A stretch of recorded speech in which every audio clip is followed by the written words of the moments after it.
નમસ્કાર વિદ્યાર્થી મિત્રો, હું ભાવેશ વોરા આજના વિડિયો લેક્ચરમાં આપ સૌનું હાર્દિક સ્વાગત કરું છું। આ વિડિયો લેક્ચરની અંદર આપણે ગ્રાફિકલ પ્રકારના એમસીક્યુ આપણે ભણવાના છે। બરાબર, આપણે અત્યારે ભણી રહ્યા છીએ યુનિટ નંબર 3 એક પરિમાણમાં ગતિ। યુનિટ નંબર 3 એક પરિમાણમાં ગતિ આ ટોપિક આપણે ભણી રહ્યા છીએ અત્યારે। બરાબર છે, એમાં આપણે અત્યાર સુધી એટલે કે આગળના વિડિયો લેક્ચરમાં અત્યાર સુધી આપણે સંકલન વિકલન ને લગતા એમસીક્યુ ભણી ગયા, અચળ પ્રવેગી રેખીય ગતિને લગતા ભણી ગયા, સ્થાનાંતર વાળા આપણે એમસીક્યુ ભણી ગયા છીએ। બરાબર છે, એટલે હવે આપણે આમાં ગ્રાફિકલ એટલે ગ્રાફ્સ પ્રકારના એમસીક્યુ આપણે ભણવાના છે। આપણે આના માટે 3 પ્રકારના ગ્રાફ આપણે અભ્યાસ કરવાનો છે। એમાં એક છે સ્થાન વિરુદ્ધ સમયનો આલેખ, પછી છે વેગ વિરુદ્ધ સમયનો આલેખ અને પ્રવેગ વિરુદ્ધ સમયનો આલેખ। આમાં પ્રવેગ વિરુદ્ધ સમયનો આલેખ છે ને એનો બહુ રેરકેસ ઉપયોગ કરવામાં આવે છે, એટલે કે ટૂંકમાં બહુ વધારે પ્રમાણમાં એનો ઉપયોગ થતો નથી। બરાબર છે, જ્યારે સ્થાન વિરુદ્ધ સમય અને વેગ વિરુદ્ધ સમયના આલેખનો આપણે ઘણી બધી વખત ઉપયોગ કરવાનો આવશે। બરાબર છે, તો આપણે અહીં આગળ હવે આ ચેપ્ટરમાં શરૂઆત કરીએ સૌથી પહેલા સ્થાન વિરુદ્ધ સમયના આલેખથી। બરાબર છે, આમાં પહેલા આપણે સ્થાન વિરુદ્ધ સમયનો આલેખ આપણે ભણી લઈએ, કેવા પ્રકારના આલેખ હોય છે। બરાબર છે, તો અહીં આગળ આ ધારો કે x અને આ t છે, એટલે x એ સ્થાન દર્શાવે છે અને t એ સમય દર્શાવે છે। બરાબર છે, આ વખતે ધારો કે આલેખ આ રીતે આમ સ્ટ્રેટ લાઈન મળે છે। આનો મતલબ એમ થાય કે સમય વધતો જાય છે પણ પદાર્થ પોતાનું સ્થાન બદલતો નથી।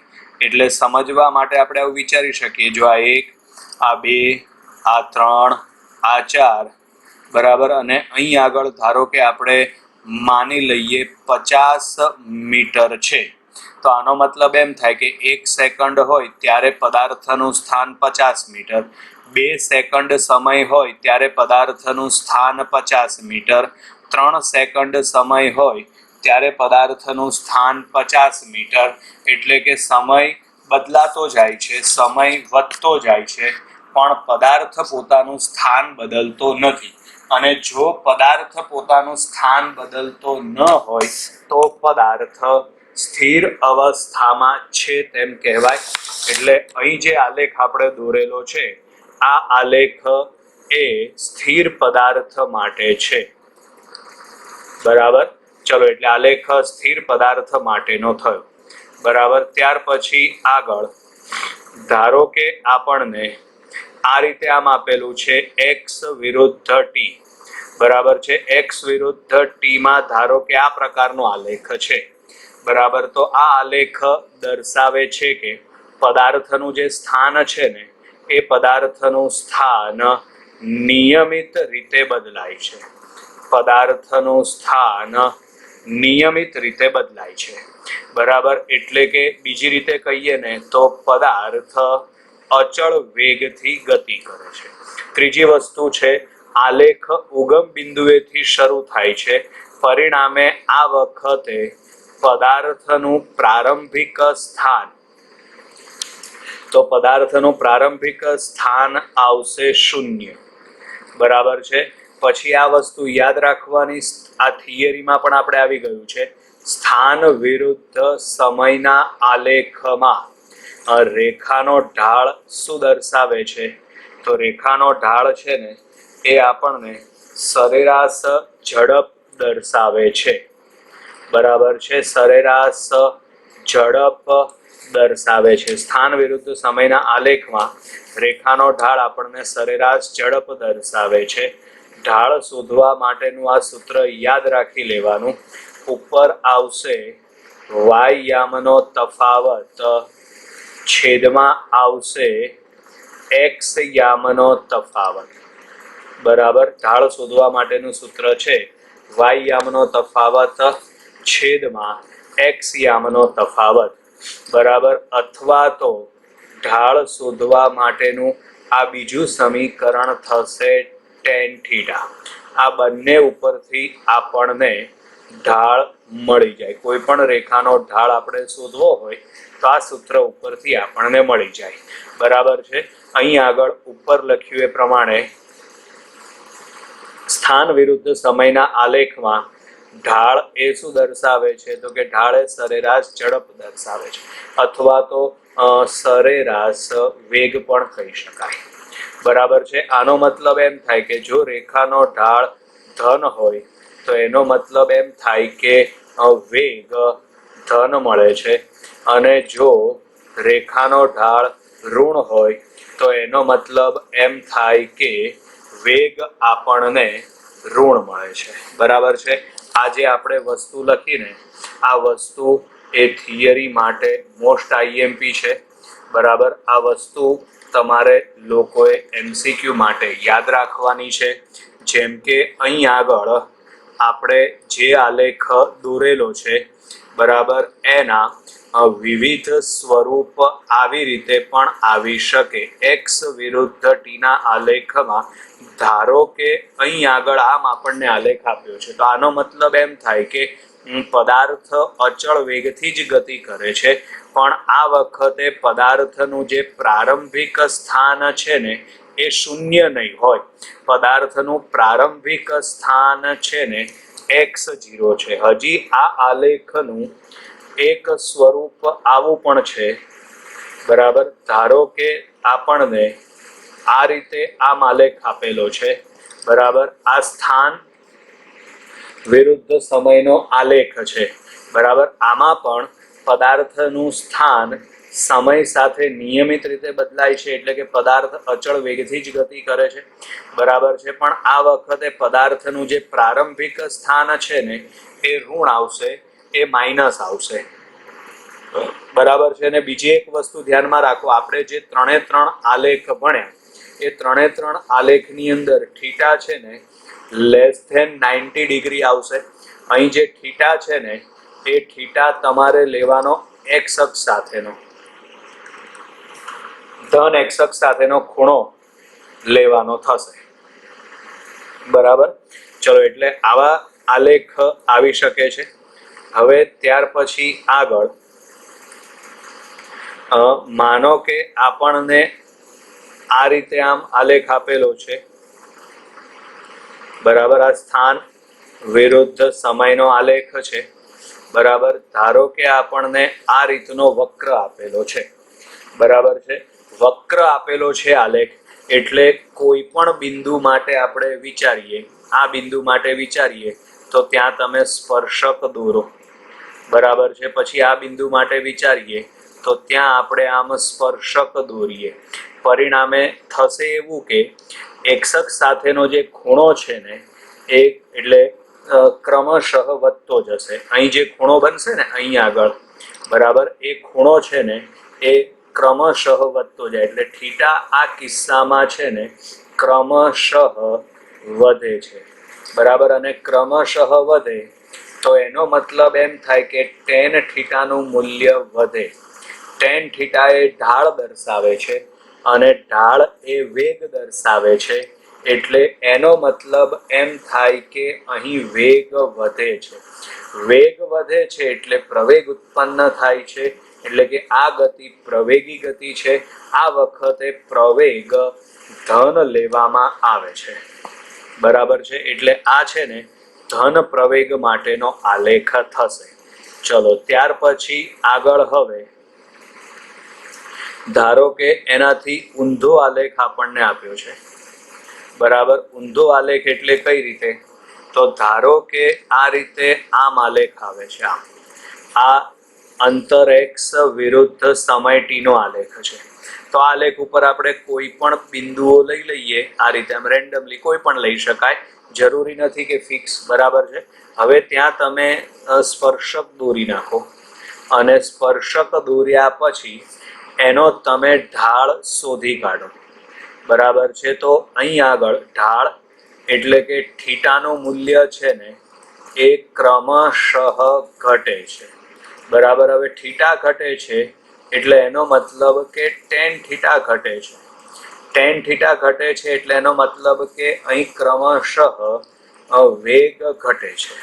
બરાબર છે. અને વેગના મૂલ્યમાં ઘટાડો થાય તો આ વખતે પણ પ્રવેગ ઉત્પન્ન થાય. આવી ગતિને પ્રતિપ્રવેગી ગતિ કહે છે. અને આ વખતે પ્રવેગ ઋણ લેવામાં આવે છે. આ વખતે પ્રવેગ ઋણ લેવામાં આવે છે. બરાબર. ક્લિયર અહીં સુધી? ચલો હવે આગળ ધારો કે આપણને આ રીતનો કોઈ આલેખ આપેલો છે. બરાબર. અહીં આગળ આવશે આ અંતર x વિરુદ્ધ સમય t. બરાબર છે. આ રીતનો કોઈ આલેખ ધારો કે આપણને મળે છે. બરાબર. ધારો કે આ રીતનો આલેખ આપણને મળે છે તો અહીં આગળ આ જે ખૂણો છે એ થીટા ગ્રેટર ધેન 90 આવશે.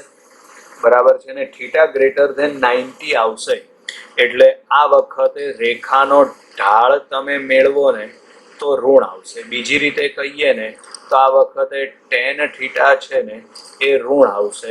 પરિણામે પદાર્થનો વેગ છે ને એ ઋણ આવશે. બરાબર છે. ચલો એટલે આવા પ્રકારના અલગ અલગ આલેખ હોઈ શકે છે. બરાબર. ધારો કે આપણને એક આલેખ આવો આપ્યો છે. સમજજો ધ્યાનથી. આ x વિરુદ્ધ t નો આલેખ છે. 2-3 આલેખ ભેગા કરીને પણ પૂછી શકાય. બરાબર છે. તો અહીં આગળ ધારો કે આમ આલેખ આપ્યો છે તો આનો મતલબ શું થાય? તો આનો મતલબ એમ થાય કે અહીં સમય t1 અને અહીં સમય આવશે t2 અને અહીં સમય આવશે t3. બરાબર. પ્રારંભમાં સમય 0 છે તો 0 થી t1 સમય સુધી પદાર્થ કેવી ગતિ કરે છે? તો કે અચળ વેગથી. આલેખ ઉગમ બિંદુથી શરૂ થાય છે એટલે એનું પ્રારંભિક સ્થાન 0 આવશે. બરાબર છે. એટલે એનું પ્રારંભિક સ્થાન લેવાનું થશે 0. બીજી વસ્તુ તો કે t1 સમય સુધી પદાર્થ છે ને એ અચળ વેગથી ગતિ કરશે. પછી t1 થી t2 સમય, t1 થી t2 એટલે આ આડી લાઈન, t1 થી t2 સમય સુધી પદાર્થ છે ને એ સ્થિર અવસ્થામાં છે. પછી t2 થી t3 એટલે આ નીચેનો આ આલેખ. બરાબર. એટલે અહીં આગળ આવશે t2 થી t3. બરાબર છે. આ સમયગાળા માટે આ પદાર્થ અચળ વેગથી જ ગતિ કરશે પણ આ વખતે એનો વેગ છે ને એ ઋણ આવશે કારણ કે રેખાનો ઢાળ ઋણ આવે છે. બરાબર. પછી ધારો કે આવી જ રીતે જો આપણે ભેગ જ કરવા હોય આલેખને તો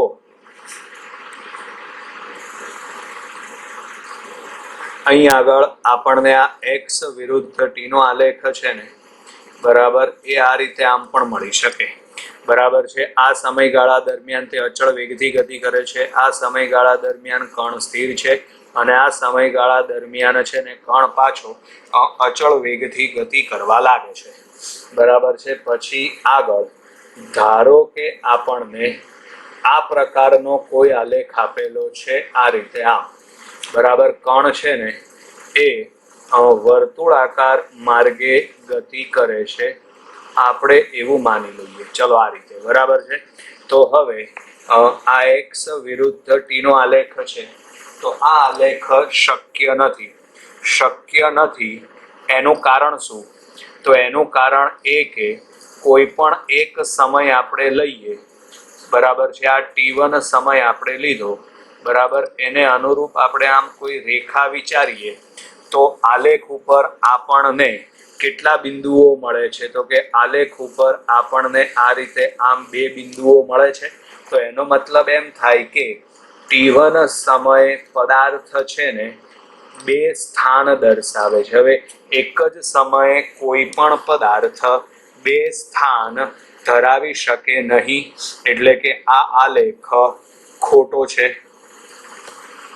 બરાબર, અથવા તો આ આલેખ શક્ય નથી, બરાબર. ત્યાર પછી ધારો કે આપણને આ રીતે આમ આલેખ આપેલો છે, આ રીતે આમ, આ અંતર x અને આ સમય t છે, બરાબર. તો આ આલેખ પણ શક્ય નથી. શું કામ? તો કે અહીં સુધી બરાબર છે આલેખ, આપણે જ્યાં લાઈન દોરી ને એ, બરાબર. ત્યાર પછી પરિસ્થિતિ એવી આવે છે કે સમયમાં શું થાય છે? ઘટાડો. હવે કોઈ પણ વખતે સમય તો ક્યારેય ઘટે નહીં, ગમે તે અવસ્થામાં સમય તો હંમેશા વધે જ, એટલે આ આલેખ પણ શક્ય નથી, બરાબર. પછી ધારો કે આપણને આ રીતે આમ કોઈ વક્ર આપેલો છે, આ રીતે આમ, બરાબર. તો અહીં આગળ આ થશે x વિરુદ્ધ t. તો આ આલેખ પણ શક્ય નથી, કારણ કે આપણે અહીં કોઈ t1 સમય લઈએ તો આલેખ ઉપર કેટલા બિંદુઓ મળશે? તો આલેખ ઉપર 2 બિંદુઓ મળશે. હવે એ વસ્તુ તો શક્ય જ નથી, કારણ કે એક જ સમયે પદાર્થ 2 સ્થાને રહી શકે નહીં, બરાબર વિદ્યાર્થી મિત્રો. એટલે અહીં આગળ આપણે આ સ્થાન વિરુદ્ધ સમયના આલેખની માહિતી પૂરી થઈ. અલગ અલગ કયા પ્રકારના આલેખ આવી શકે છે એ આપણે ધ્યાનથી ભણવાનું છે, બરાબર વિદ્યાર્થી મિત્રો. તો અહીં આગળ આપણે આ સ્થાન વિરુદ્ધ સમયના આલેખો પૂરા કરીએ છીએ. હવે આવશે વેગ વિરુદ્ધ સમયના આલેખ. ચલો વિદ્યાર્થી મિત્રો, હવે આપણે ભણવાનું છે વેગ વિરુદ્ધ સમયના આલેખ. ચલો હવે આમાં વેગ વિરુદ્ધ સમયના આલેખ ભણવા માટે પહેલો આલેખ આપણે સમજીએ. ધારો કે આપણને આ રીતે આપેલો છે, આ વેગ વિરુદ્ધ સમયનો આલેખ છે. ધારો કે આ આલેખ આપણને આ રીતે આમ આપેલો છે. તો બોલો આ આલેખ શું દર્શાવે છે? તો આલેખ દર્શાવે છે કે સમય સાથે પદાર્થનો વેગ બદલાતો નથી, એટલે કે પદાર્થ છે ને એ કેવી ગતિ કરે છે? તો કે પદાર્થ અચળ વેગથી ગતિ કરે છે, બરાબર છે. આ કિસ્સામાં ઉદ્ભવતો પ્રવેગ, તો આ કિસ્સામાં ઉદ્ભવતો પ્રવેગ આવશે 0, બરાબર. આ કિસ્સામાં ઉદ્ભવતો પ્રવેગ આવશે 0. પદાર્થ અચળ વેગથી ગતિ કરે છે. બીજી વસ્તુ, આ વેગ વિરુદ્ધ સમયના આલેખ છે. વેગ વિરુદ્ધ સમયના આલેખમાં ઢાળ, તો ઢાળ શોધવા માટે સૂત્ર તો એનું એ જ આવે, y યામનો તફાવત અને છેદમાં આવશે x યામનો તફાવત, બરાબર છે. બીજું ઢાળ શોધવા માટેનું સૂત્ર, તો ઢાળ બરાબર શું આવશે? tan θ, બરાબર છે. આ બે આવશે. હવે એક બીજી વસ્તુ ધ્યાનમાં રાખો, વેગ વિરુદ્ધ સમયના આલેખમાં રેખાનો ઢાળ એ શું દર્શાવે છે? તો રેખાનો ઢાળ એ સરેરાશ પ્રવેગ દર્શાવે છે. આ ઉપરાંત બીજી વસ્તુ પણ યાદ રાખવાની, વેગ વિરુદ્ધ સમયના આલેખમાં આલેખ વડે ઘેરાયેલા પ્રદેશનું ક્ષેત્રફળ શું દર્શાવે? તો આલેખ વડે ઘેરાયેલા પ્રદેશનું ક્ષેત્રફળ ની ઉપરથી આપણે પદાર્થે કાપેલું અંતર માપી શકીએ છીએ અને સ્થાનાંતર પણ માપી શકીએ છીએ, બરાબર છે. જો આપણે અંતર માપવું હોય તો બધી નિશાનીઓ ધન લઈ લેવાની, અને જો પદાર્થે કરેલું સ્થાનાંતર માપવાનું હોય તો એમાં ધન અને ઋણ બંને નિશાનીઓ તમારે ધ્યાનમાં લેવાની થશે, બરાબર છે. આ વસ્તુ એક યાદ રાખવાની, કોઈ પણ પ્રકારનો આલેખ હોય એમાં મેઇનલી આ બે વસ્તુઓ મોટા ભાગે ઉપયોગમાં આવશે. એક તો રેખાનો ઢાળ શોધવાનો આવશે અને બીજું એનું ક્ષેત્રફળ, બરાબર છે. ઢાળ શોધવાનો કીધો હોય અને આપણને કઈ રાશિ મળે, ઢાળ શોધીએ અને આપણને કઈ રાશિ મળે એ કઈ રીતે ખબર પડે આપણને? તો એના માટે તમારે બંનેનો ભાગાકાર કરી નાખવાનો. કોઈ પણ પ્રકારનો આલેખ હોય, સમજજો આ ધ્યાનથી, બરાબર છે. કોઈ પણ પ્રકારનો આલેખ હોય બરાબર છે, એમાં જો ઢાળ શોધીએ તો કઈ રાશિ મળે એ નક્કી કરવા માટે વાય અક્ષ ઉપર જે રાશિ આપી હોય, બરાબર છે, એ અને એક્સ અક્ષ ઉપર જે રાશિ આપી હોય એનો ગુણોત્તર આપણે લઈ લેવાનો, બરાબર. જેમ કે અહીં વેગ વિરુદ્ધ સમયના આલેખમાં ખબર નથી કે આપણને કઈ રાશિ મળે છે. ખબર જ છે, આપણે થિયરીમાં આવી ગયું છે એટલે બધા જાણીએ જ છીએ, પણ ધારો કે ખબર નથી, કોઈ આલેખ એવો છે કે જેમાં આપણને ખબર નથી, તો વાય અક્ષ ઉપર શું દર્શાવીએ છીએ આપણે? વેગ. જ્યારે એક્સ અક્ષ ઉપર શું દર્શાવીએ છીએ આપણે? સમય. તો વેગ ભાગ્યા સમય તો પ્રવેગ થઈ જાય. તો આના ઉપરથી એવી ખબર પડી જાય કે વેગ વિરુદ્ધ સમયના આલેખમાં રેખાનો ઢાળ એ પ્રવેગ દર્શાવે છે, બરાબર. અને ક્ષેત્રફળ શોધવાથી કઈ રાશિ મળે, બરાબર, એ નક્કી કરવું હોય તો વાય અક્ષ ઉપર અને એક્સ અક્ષ ઉપર આપણને જે ભૌતિક રાશિઓ આપેલી હોય એનો તમારે ગુણાકાર કરી નાખવાનો. જેમ કે અહીં વાય અક્ષ ઉપર આપણને આપેલો છે વેગ v અને એક્સ અક્ષ ઉપર આપણને આપેલ છે સમય t. તો વેગ ગુણ્યા સમય કરો તો કાપેલું અંતર મળી જાય, બરાબર, અથવા તો આપણને સ્થાનાંતર મળી જાય. એટલે આ વસ્તુ છે ને બહુ જ ઇમ્પોર્ટન્ટ છે. આના સિવાય આલેખમાં બીજું કાંઈ આવશે નહીં, કાં તો ઢાળ આવશે કાં તો ક્ષેત્રફળ આવશે, બરાબર છે. ઢાળ શોધવા માટે તો કે ઢાળ શોધવા માટે અથવા તો ઢાળ પરથી કઈ રાશિ મળશે એ નક્કી કરવા માટે વાય અક્ષ ઉપર જે ભૌતિક રાશિ આપી હોય તે અને એક્સ અક્ષ ઉપર જે ભૌતિક રાશિ આપી હોય તે બંનેનો ગુણોત્તર લઈ લેવાનો.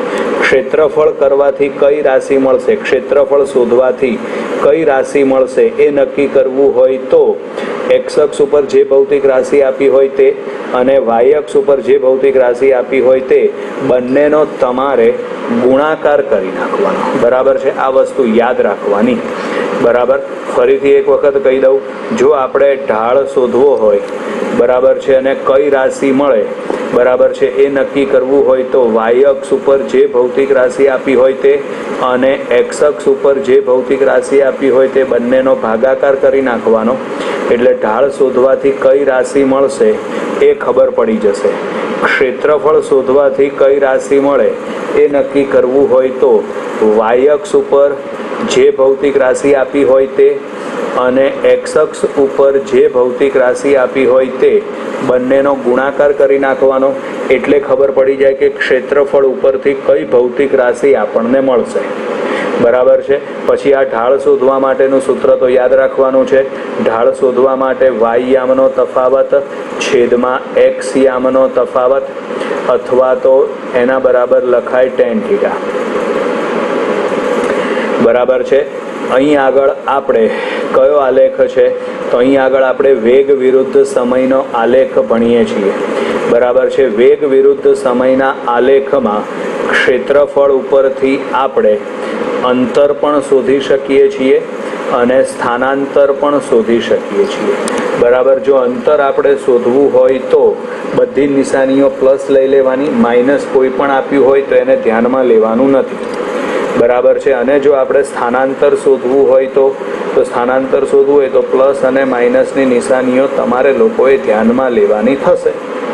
ક્લિયર અહીં સુધી, બરાબર. એટલે આમ આપણે આ શરૂઆતની બેઝિક માહિતી પૂરી થઈ.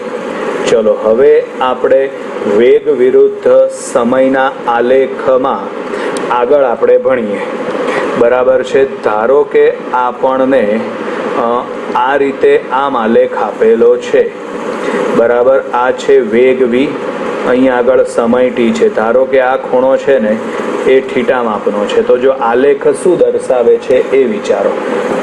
તો અહીં આલેખ દર્શાવે છે કે સમય સાથે પદાર્થનો વેગ છે ને એ નિયમિત રીતે વધે છે. અને નિયમિત રીતે વધે છે ને એટલે કે પદાર્થ છે ને એ અચળ વેગથી ગતિ કરે છે, બરાબર. વેગ નિયમિત રીતે વધે છે ને એટલે પદાર્થ છે ને એ અચળ પ્રવેગથી ગતિ કરે છે, બરાબર છે. આ વખતે tan θ પ્રમાણે જો આપણે ઢાળ મેળવીએ અથવા તો ઢાળનું જે પ્રોપર સૂત્ર છે વાય યામનો તફાવત છેદમાં એક્સ યામનો તફાવત, આ પ્રમાણે આપણે મેળવીએ તો આ વખતે ઢાળ છે ને ધન મળે છે.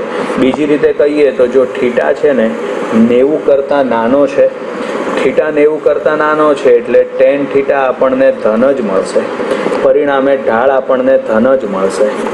બરાબર છે, ક્લિયર. અહીં જુઓ બીજી એક વસ્તુ, આલેખ ક્યાંથી શરૂ થાય છે તો કે આલેખ છે ને એ ઉગમ બિંદુથી શરૂઆત થાય છે. આલેખની શરૂઆત છે ને એ ઉગમ બિંદુથી થાય છે, એટલે એનો મતલબ કે એનો પ્રારંભિક વેગ છે ને એ આપણે 0 લેવાનો થશે. બરાબર, એનો પ્રારંભિક વેગ આપણે 0 લેવાનો થશે. બરાબર, ચલો હવે ત્યાર પછી આગળ અહીં આગળ વેગ v વિરુદ્ધ સમય t. બરાબર છે, ધારો કે આ રીતનો આપણને આલેખ મળે છે તો આમાં પણ વેગ છે ને નિયમિત રીતે જ બદલાય છે. ફરક શું આવશે ઉપરના આલેખમાં આમાં? તો આજે નીચે આપણે જે આલેખ દોર્યો ને એ ઉગમ બિંદુથી શરૂ થતો નથી, પરિણામે આ વખતે પ્રારંભિક વેગ છે ને એ 0 થશે નહીં. આ વખતે પ્રારંભિક વેગ આપણને ધન મળે છે. બરાબર છે, ચલો હવે ધારો કે આલેખ નીચેની બાજુથી શરૂ થતો હોય તો, એટલે અહીં આગળ આવશે આ વેગ v વિરુદ્ધ સમય t. ધારો કે આલેખ આ રીતે આમ નીચેની બાજુએથી શરૂ થાય છે. બરાબર, તો અહીં આગળ વેગ નીચેની બાજુથી શરૂ થાય છે ને એટલે આ વખતે પ્રારંભિક વેગ આપણે ઋણ લેવાનો થશે. બાકી તો ઉપરના ક્રાઇટેરિયા પ્રમાણે બધી જ વસ્તુ આપણે સેટ થઈ જશે.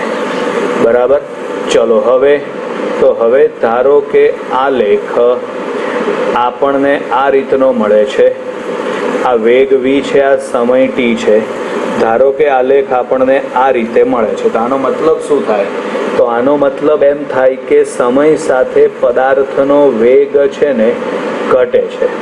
બરાબર, વેગ ઘટે છે, વેગમાં ઘટાડો થાય છે એટલે આ વખતે પ્રવેગ ઋણ આવશે, આ વખતે ઢાળ ઋણ આવશે. બરાબર છે, એટલે કે આ વખતે છે ને પદાર્થ પ્રતિ પ્રવેગી ગતિ કરે છે તેમ કહેવાય. બરાબર છે, ચલો હવે ત્યાર પછી આગળ